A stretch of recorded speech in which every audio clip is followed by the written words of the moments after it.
साथियों, अभी जब मैं यहां आ रहा था तो मीडिया में एक खबर चल रही थी और यह गंभीर बात है। कांग्रेस के एक बड़े सहयोगी दल महागठबंधन के सूत्रधारों में से एक, महागठबंधन के सबसे तगड़े साथी नेशनल कॉन्फ्रेंस फारूक अब्दुल्ला साहब, उनके बेटे उमर अब्दुल्ला साहब की पीढ़ी प्राइवेट कंपनी, इस नेशनल कॉन्फ्रेंस ने बयान दिया है कि कश्मीर में अलग प्रधानमंत्री होना चाहिए।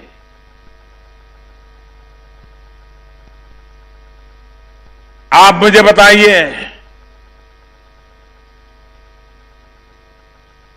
कांग्रेस के साथी पार्टी की ये मांग आपको मंजूर है?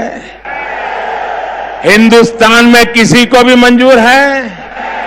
वो कहते हैं हम घड़ी की सुई पीछे ले जाएंगे और 1953 के पहले की स्थिति पैदा करेंगे और हिंदुस्तान में 2 प्रधानमंत्री होंगे, कश्मीर का प्रधानमंत्री अलग होगा। मैं जरा जानना चाहता हूं, जवाब कांग्रेस को देना पड़ेगा, महागठबंधन के सभी पार्टनरों को जवाब देना पड़ेगा, इस चुनाव में उनको जवाब देना पड़ेगा। क्या कारण है कि उनका साथी दल इस प्रकार की बात बोलने की हिम्मत कर रहा है? कुछ दिन पहले उनके एक पार्लियामेंट के उम्मीदवार ने ऐसी बदतमीजी की थी, भारत को गाली देने की खुली घोषणा की थी, लेकिन कांग्रेस पार्टी और नेशनल कॉन्फ्रेंस इस विषय में चुप बैठे हैं और दिल्ली में मीडिया भी एक दिन के बाद विषय को भूल गया। आज उन्होंने दूसरी हरकत की है, उन्होंने कहा है कश्मीर का अलग प्रधानमंत्री होगा।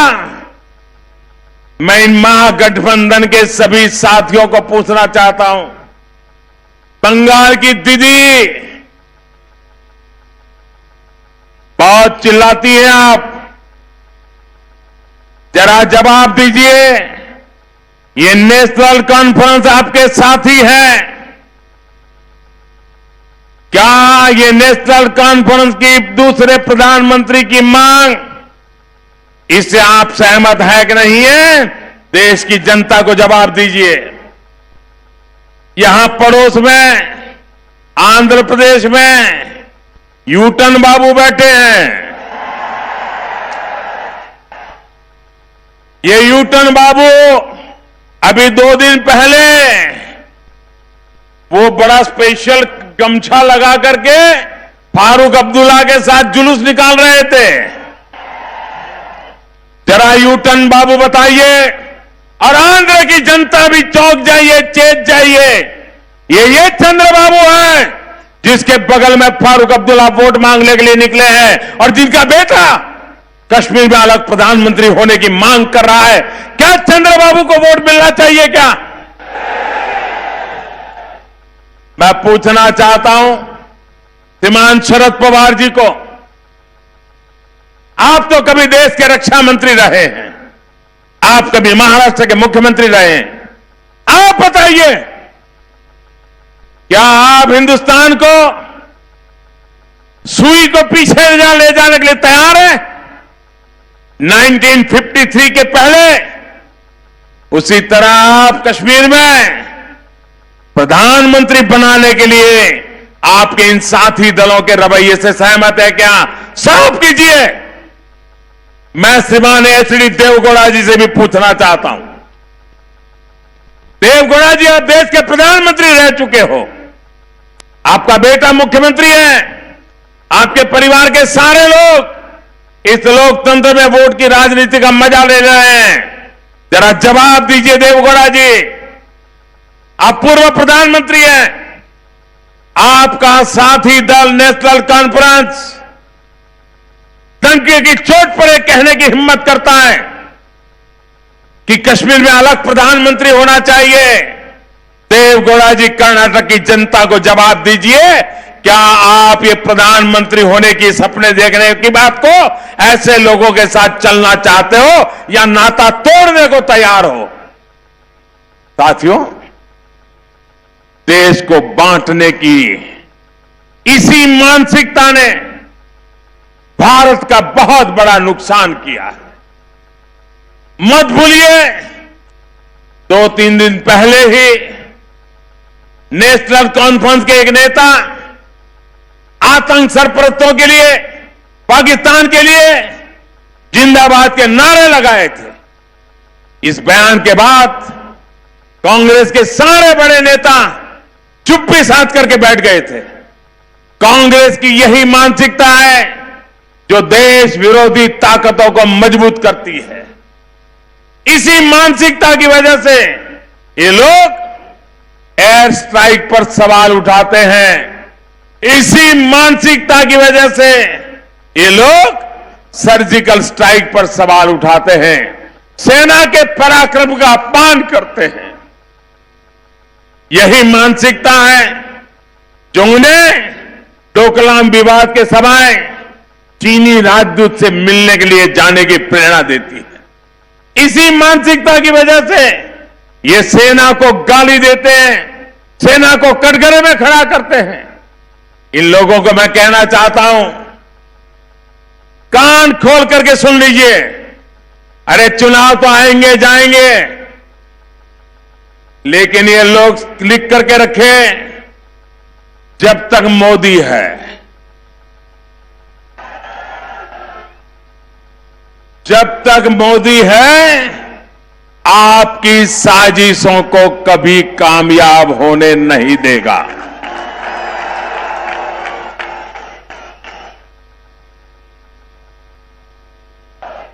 मोदी देश के दुश्मनों और देश के लोगों के बीच दीवार बन करके खड़ा रहेगा, ये लिख करके रखिए। और ये जरा नेशनल कॉन्फ्रेंस वाले भी समझ लें, ये पीडीपी वाले भी समझ लें। भाइयों बहनों, ये कश्मीर में ये 2-4 परिवारों की दुकानें हैं। वो पिछले 40 साल से दिल्ली को मूर्ख बनाते रहे हैं। अब दिल्ली भी उनकी बातों में आ जाता है। इनका धरती पर कुछ नहीं बचा है। आपको पता होगा, वहां गवर्नर रूल लगने के बाद नेशनल कॉन्फ्रेंस का विरोध था, पीडीपी का विरोध था। ये दोनों कद्दावर परिवार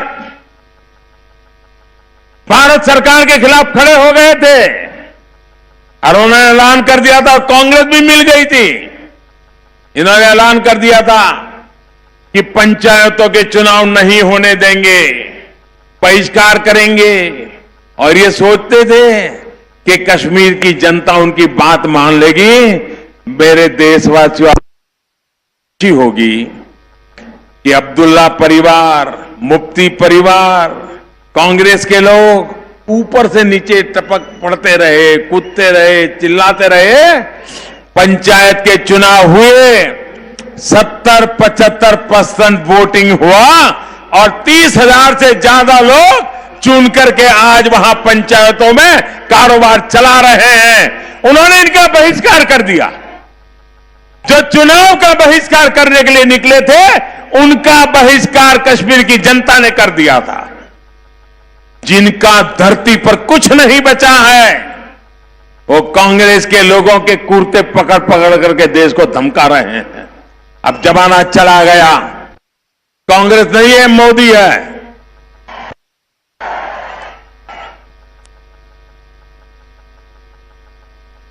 जम्मू हो, कश्मीर हो, लद्दाख हो, वहां के नागरिकों के लिए हम अपनी जान देने के लिए तैयार, लेकिन इन ठेकेदारों को अब सहने के लिए तैयार नहीं है।